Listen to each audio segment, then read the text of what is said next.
Hello friends, स्वागत है मेरे इस यूट्यूब चैनल में। आज हम पढ़ने वाले हैं problems related to master's theorem. तो आज का हमारा पहला प्रॉब्लम, ठीक है। तो मास्टर्स थ्योरम में जो मेरा पहला लेक्चर था उसमें मैंने बताया था कि निमोनिक्स के फॉर्म में मास्टर्स थ्योरम के सारे फॉर्मूलेस को याद कैसे रखना है। तो हम अभी फॉर्मूले को पहले हम लोग जनरल इक्वेशन लिखेंगे, उसके बाद फॉर्मूले को डिराइव करेंगे।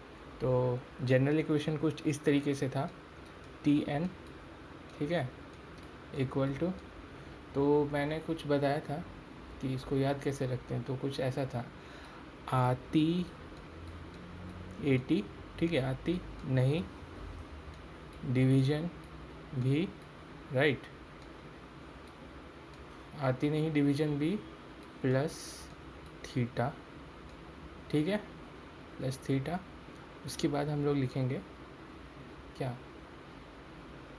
ओ, थीटा को मैंने ओ नो कल लगता को लॉग, ओ नो कल लगता है, पी का मतलब पूरा, राइट, नेगेटिव। ये मेरा मास्टर्स थ्योरम का रिकरेंस रिलेशन निकल गया, राइट। तो अब हम कंपेयर करेंगे इस वाले रिकरेंस रिलेशन को इस वाले रिकरेंस रिलेशन के साथ। तो यहाँ पे मेरे पास ए 16 है, राइट, बी मेरे पास 4 है, और के का देख पा रहे हैं कि के का वैल्यू मेरे पास 1 है, राइट। तो हम अब इसको पहले, अब मुझे नहीं पता कि ये मास्टर्स थ्योरम का किस केस में बिलोंग करता है, तो उसको पहले हम लोग पता लगाएंगे कि वो किस केस में बिलोंग करता है। तो पता कुछ इस तरीके से लगाएंगे, 16 4, ठीक है, ए बी लिख दिया। अब के का वैल्यू यहाँ पे 1 है, जैसे हम लोग लिखते आते हैं, ए टू द पावर के बी टू द पावर के, राइट। तो इस तरीके से हम लोग डिराइव करते हैं। तो अभी दिख रहा है मुझे ए बड़ा है, तो ए बड़ा है, तो ये मेरा पहला केस मास्टर्स थ्योरम का। तो वहाँ पे मैंने निमोनिक्स के फॉर्म में याद करना सिखाया था, राइट। तो वो कुछ था ऐसे, नहीं लगता ए लॉग ए बेस बी, अभी भी नहीं लगता, अभी भी, राइट। तो यहाँ पे एन ऐसे लिख देंगे, लॉग, ठीक है, लॉग यहाँ पे लिख दो 16, यहाँ पे लिख दो 4। तो हम 16 और 4 को लॉग में कुछ ऐसा लिख सकते हैं, 4 स्क्वायर 4। तो लॉग अगर 4 4 और 2 आगे चला जाएगा तो ये वाला जो टर्म है ये 1 हो जाएगा, राइट। तो हम लॉग को कुछ एन स्क्वायर लिख सकते हैं। तो ये मेरा टाइम कॉम्प्लेक्सिटी आ गया पहला केस के लिए, राइट। अब हम दूसरा प्रॉब्लम सॉल्व करेंगे। मैं ये रिकरेंस रिलेशन ऐसे ही रहने देता हूँ यहाँ पे, राइट, ठीक है। तो आज का दूसरा प्रॉब्लम, तो आज का ये दूसरा प्रॉब्लम, तो यहाँ पे a इक्वल टू 4 दिया है, b इक्वल टू 2 दिया है, ठीक है, k इक्वल टू 2 दिया है। इस वाले रिकरेंस रिलेशन से हम कंपेयर करेंगे। तो मेरे पास ए बी, मुझे नहीं पता ये मास्टर्स थ्योरम का कौन सा केस है, ठीक है, मैं डिराइव करूँगा, अभी देखते जाओ। तो a इक्वल टू 4, ठीक है, b इक्वल टू 2, फिर मेरा पावर 2 है। तो मैं कुछ ऐसा लिख सकता हूँ, ठीक है। तो इससे मुझे पता चल रहा है कि ये मास्टर्स थ्योरम का सेकंड केस है। अब मास्टर्स थ्योरम का सेकंड केस में भी प्रॉब्लम है, क्यों? क्योंकि उसमें भी 3 केसेस हैं। तो वो पता करने के लिए हम फिर से अपना मास्टर्स थ्योरम का रिकरेंस रिलेशन को देखेंगे। तो ये देखिए यहाँ पे जो दिया है, तो ये वाला टर्म तो यहाँ मेरा मिसिंग है, यहाँ तो दिया नहीं है। तो क्या मैं p को ज़ीरो कंसीडर कर सकता हूँ? किसी की भी पावर अगर ज़ीरो होता है तो वो वन होता है, तो तभी ये टर्म एग्जिस्ट कर रहा है, तो मतलब इंटू वन है ये, राइट।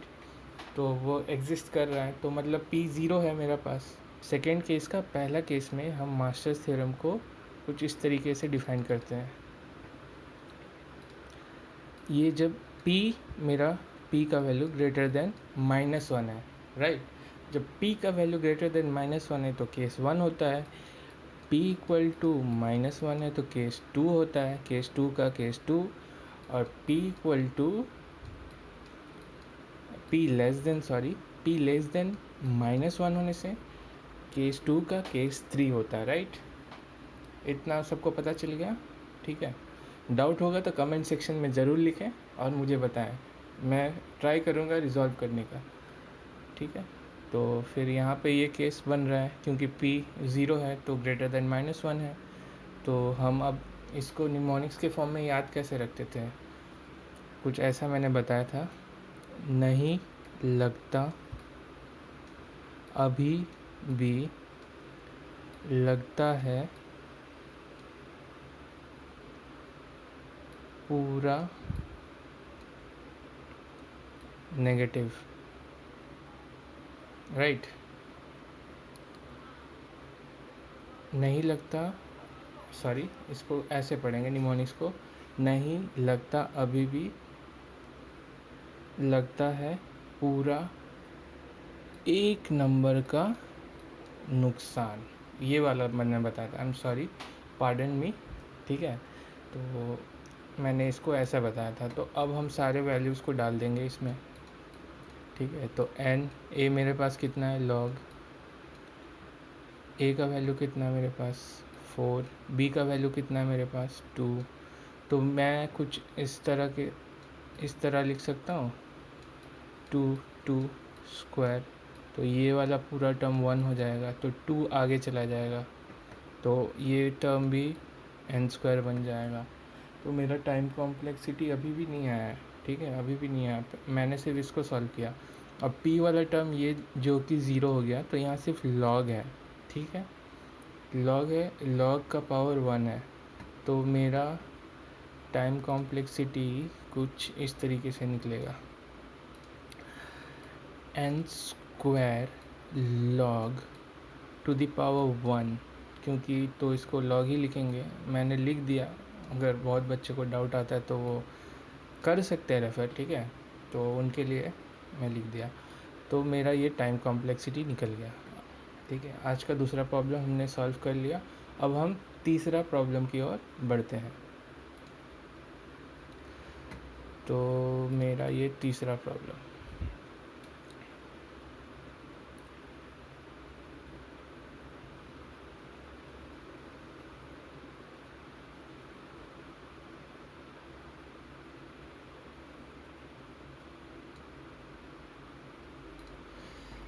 तीसरा प्रॉब्लम में हम फिर से इक्वेशन को कंपेयर करेंगे।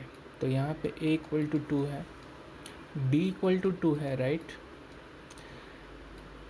k इक्वल टू 1 है। अब आपको थोड़ा कॉम्प्लेक्स लग रहा होगा कि डिवाइड ऐसा दिया हुआ है, तो ठीक है, इसको थोड़ा सिंप्लीफाई करके लिख देते हैं इक्वेशन को, n/2 plus n into log to the power -1n। थोड़ा स्पेस कम हो गया यहाँ इसके लिए, ठीक है। तो कुछ ऐसा लिखते हैं 2t n/2 plus n into log to the power -1n, ऐसा लिख सकते हैं। और आपको और अच्छे से लॉग को रिप्रेजेंट करना, और जब ये और थोड़ा कॉम्प्लेक्स फॉर्म में दिया रहता है तब हम कुछ और तरीके से रिप्रेजेंट करते हैं, तो वो समझने के लिए मैंने एक लिंक डाली है डिस्क्रिप्शन में, वहाँ से आप रेफ़र कर सकते हो। उस साइट का नाम है स्टैक एक्सचेंज में वहाँ बताया गया है कि लॉग को डिफरेंट फॉर्म में किस तरीके से रिप्रेजेंट करते, तो इससे आपकी कॉन्सेप्ट्स और अच्छे होंगे, ठीक है, आपको प्रॉब्लम फेस नहीं होगा अब कभी भी इस तरीके से इक्वेशन आएंगे तो, ठीक है। तो मैं वो वाला पार्ट एक्सप्लेन नहीं कर रहा हूँ क्योंकि बहुत ज़्यादा लेंदी हो जाएगा मेरा वीडियो, ठीक है। तो ठीक है, अब आगे बढ़ते हैं। तो आपको ये समझ में आ गया इक्वेशन, अब जल्दी से कंपेयर कर लेते हैं। तो जैसे कि देख पा रहे हैं ए बी मैंने लिख दिया था k = 1 है, ठीक है। अब मेरे पास p का वैल्यू -1 है। तो इसका मतलब क्या कि मुझे अभी भी पता नहीं है ये मास्टर्स थ्योरम का कौन सा केस में है। तो जल्दी से इसको कंपेयर कर लेते हैं। ए बी के है, ठीक है, अभी मुझे नहीं पता कौन सा केस में, तो ये 1 दे दिया। तो अब पता चल गया मास्टर्स थ्योरम का सेकंड केस बन रहा है क्योंकि ये बराबर है। अब हम मास्टर्स थ्योरम के सेकंड केस का मुझे नहीं पता कौन सा केस में, तो उसके चेक करने के लिए, उस चीज़ को चेक करने के लिए कि वो कौन सा केस में बिलोंग करता है सेकंड केस का, तो हम पी का मैंने इससे पहले वाले प्रॉब्लम में बताया था कि हम 3 वैल्यूज़ देखेंगे, पी जब ग्रेटर देन -1 इक्वल टू -1 और पी जब लेस देन -1। तो ये इक्वल टू -1 है, तो ये मेरा सेकंड केस को बिलोंग करता है, राइट। तो सेकंड केस को बिलोंग करने से मुझे फिर वो फार्मूला याद नहीं आता, तो मैं कुछ निमोनिक्स के फॉर्म में इस तरीके से डिराइव करता हूँ। नहीं लगता अभी भी लॉजिक लॉग n, राइट।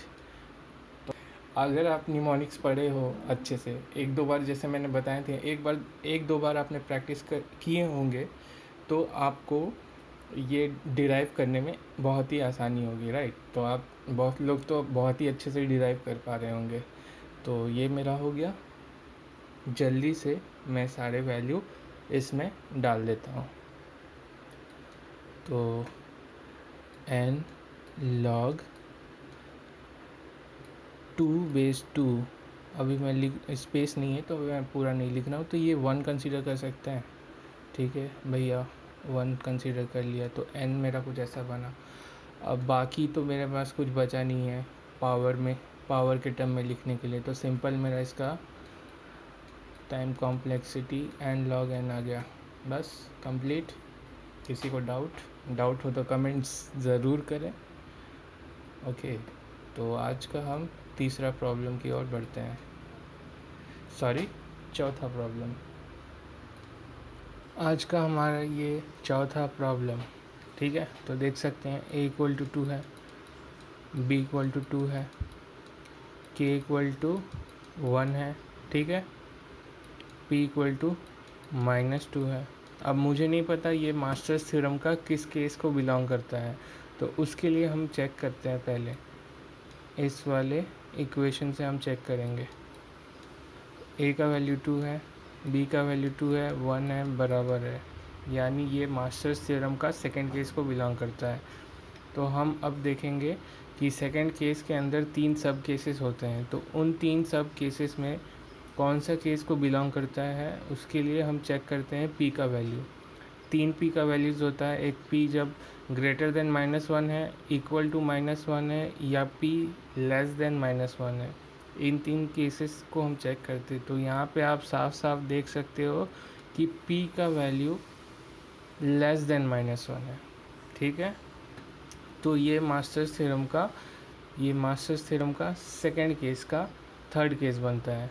तो अब हम फॉर्मूले को लिख लेते हैं। तो सिंपल मैंने बताया था, नहीं लगता अभी भी, बस वैल्यू डाल देना है, log 2/2 log 2/2, ठीक है। तो ये 1 हो गया, तो मेरा टाइम कॉम्प्लेक्सिटी n निकल गया, ठीक है। तो चलिए अब हम करते हैं सॉल्व आज का पांचवा प्रॉब्लम।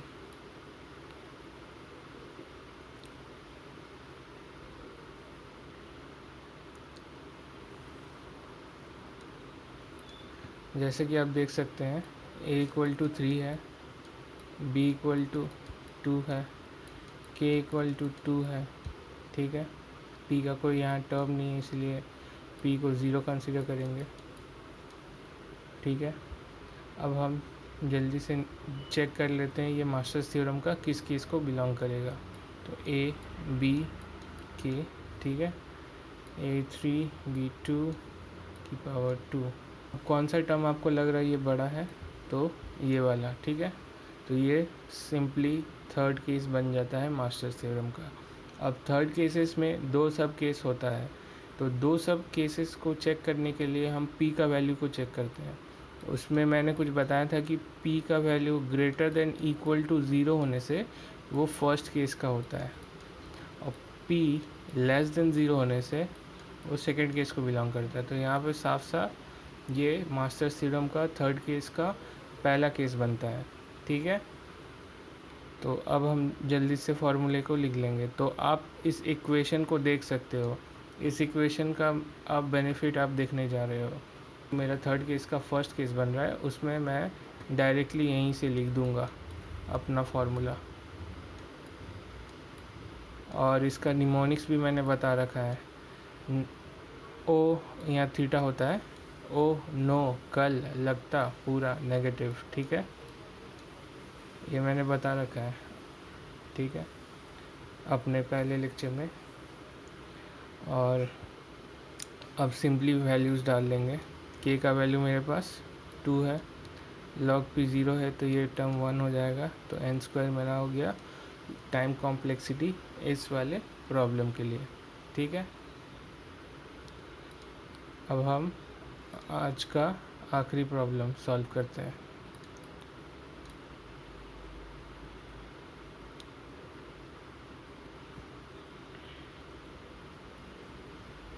अगर आपको बहुत अच्छे से समझ आ रहा है लेक्चर, तो please like share and comment करना ना भूलें, और चैनल को सब्सक्राइब तो कर ही लें। अगर आपने नहीं किया है तो अभी कर लें सब्सक्राइब।